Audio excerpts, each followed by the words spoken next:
वास्तु शब्द तो सुना होगा और आजकल तो उसका बहुत फैशन चल गया है।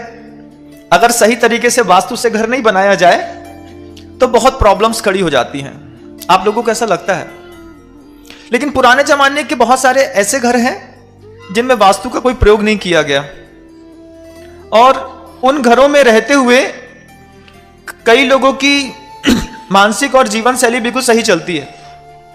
लेकिन कई बार ऐसा होता है कि उसी घर में रहते रहते हमको कई रोग होने लगते हैं, तकलीफ होने लगती है, हमारा पैसा आना बंद हो जाता है।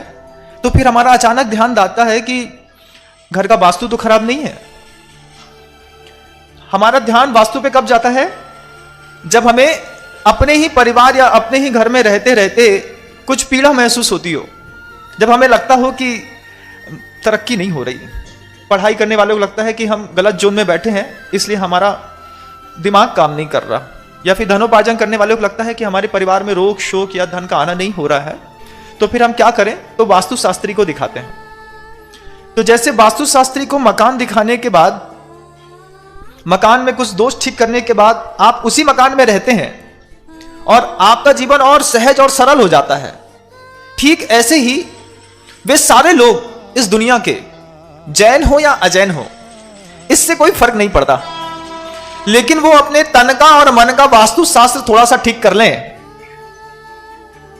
क्या जैन हो या अजैन हो, वो लेकिन अपने तन का और अपने मन का वास्तु शास्त्र ठीक कर लें, तो जो बच्चे, जिन बच्चों के माता पिता अभी इस बात को लेकर के चिंतित रहते हैं कि महाराज आशीर्वाद दीजिए, हमारी बच्ची सीए कर रही है, हमारी बच्ची सीपीटी का एग्जाम दे रही है, हमारी बच्ची आईएएस ऑफिसर बनना चाहती है, आईएफसी में जाना चाहती है, आईआरएस बनना चाहते हैं, एमबीबीएस करना चाहते हैं, नीट के एग्जाम देना चाहते हैं, क्लैट के एग्जाम देना चाहते हैं, जो जितने भी कॉम्पिटिटिव एग्जाम है, इन एग्जामों में आप जानते हैं कि आपका बच्चा आगे जा रहा है, तो माता पिता को भी चिंता होती है।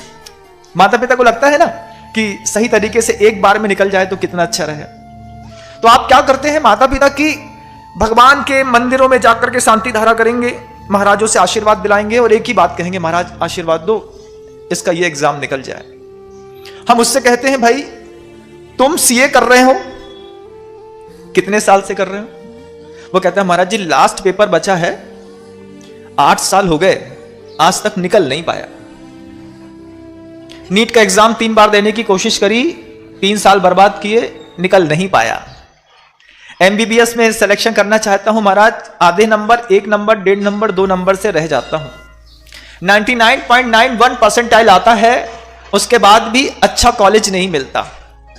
दुनिया के तमाम घरों में रहने वाले जिन बच्चों की ऐसी प्रॉब्लम्स हैं, उन सारी प्रॉब्लम्स वाले बच्चों को यह बात सुननी और जाननी बहुत जरूरी होगी कि उनके पुरुषार्थ में कोई कमी नहीं है, लेकिन वो थोड़ा सा अपना तन का और मन का वास्तु ठीक कर लें, और जैसे ही वो अपने तन का और मन का वास्तु ठीक करेंगे, मैं मानता हूं कि वो जिस एग्जाम को कभी क्रॉस नहीं कर पा रहे थे या नहीं कर पा रहे हैं, एक बार में क्रॉस नहीं हो जाए अगले 6 महीने के अंदर।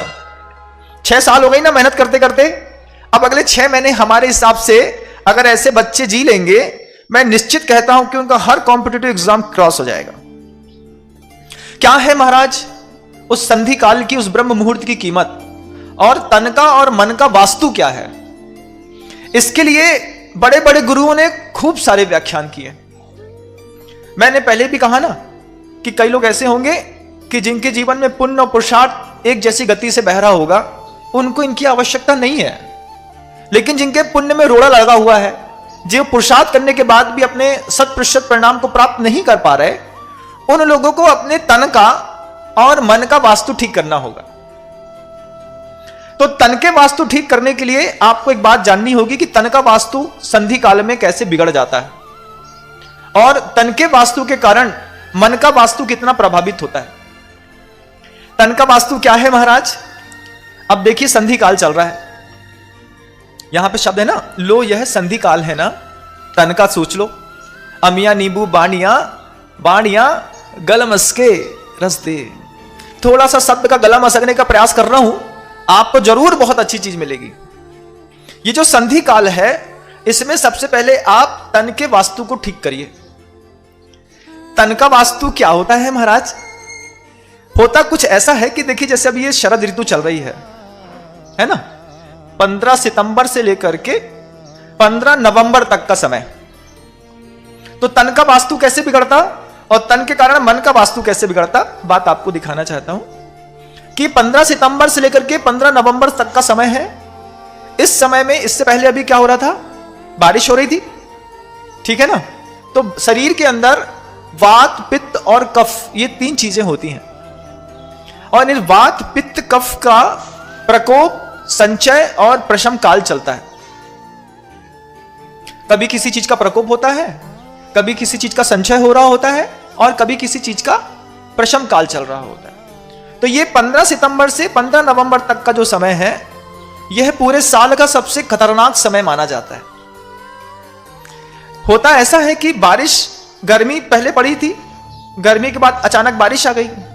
बारिश आने पर आपके अंदर की प्रकृतियों में से आपका वात बहुत ज्यादा प्रकोपित हो जाता है, प्रकोप वात का बढ़ जाता है शरीर के अंदर।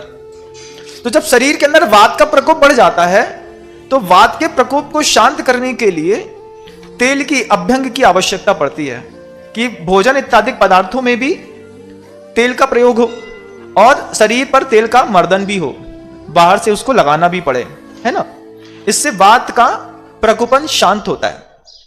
और यही जब बारिश चलती रहती है और वात प्रकोपित होता रहता है, उसी समय उसी वात के पीछे पीछे पीछे निरंतर उस पित्त का बहुत ज्यादा संचय होता रहता है।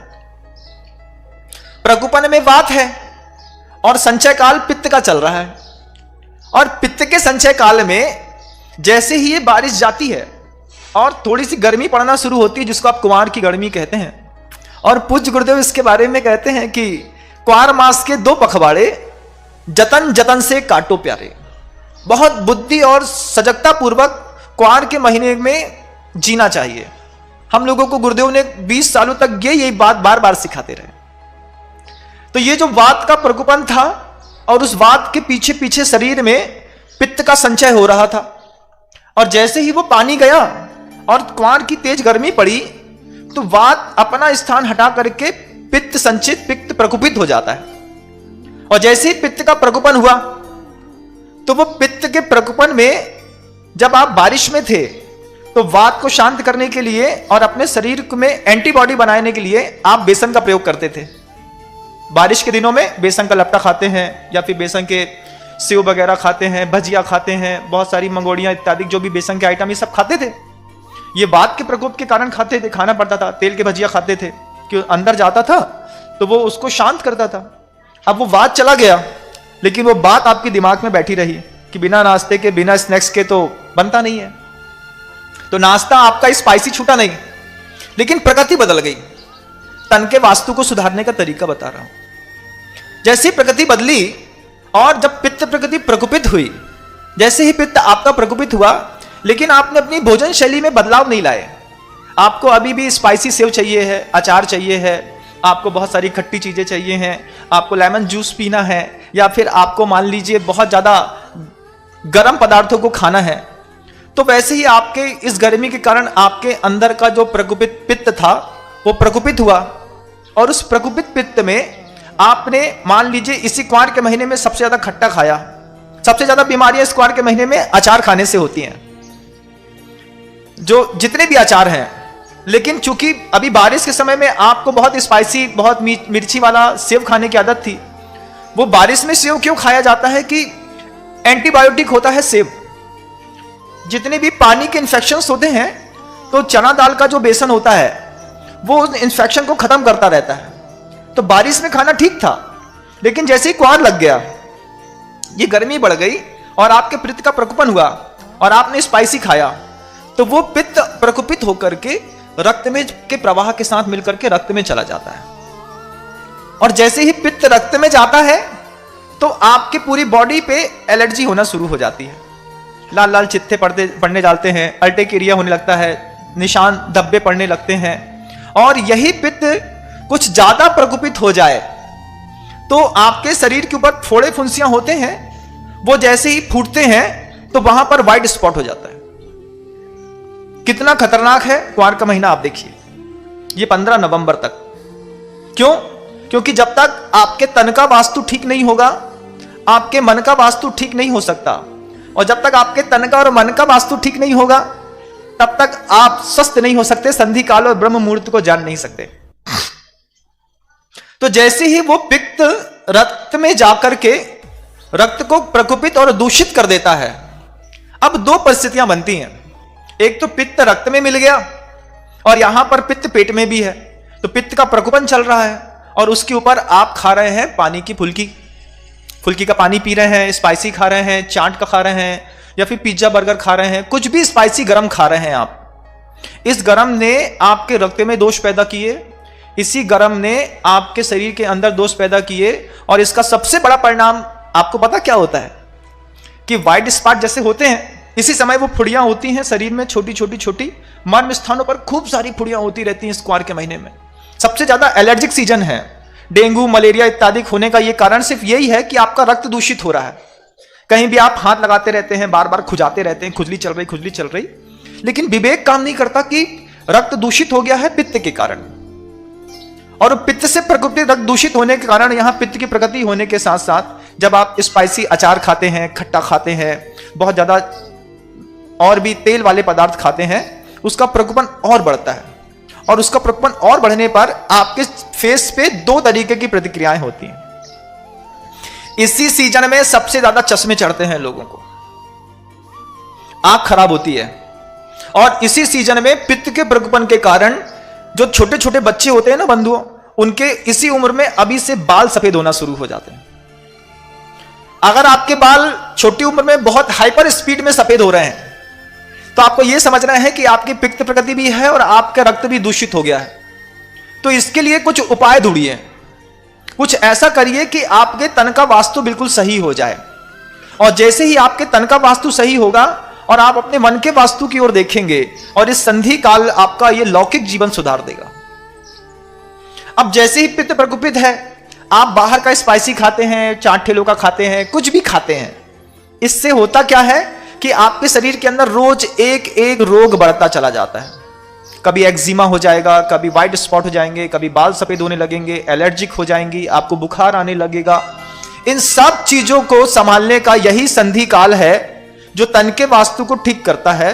जो रोगी होते हैं उन रोगियों के लिए इसी संधि काल में ये जो समय चल रहा है, जो बीमार हैं, जो बुजुर्ग हो गए हैं, जिनको श्वसन संबंधी बीमारियां हैं, इन सब लोगों के लिए आचार्य भगवंत कहते हैं कि लो यह संधि काल है ना, महक उठी है सुगंधी, छोर छोर तक चारों ओर।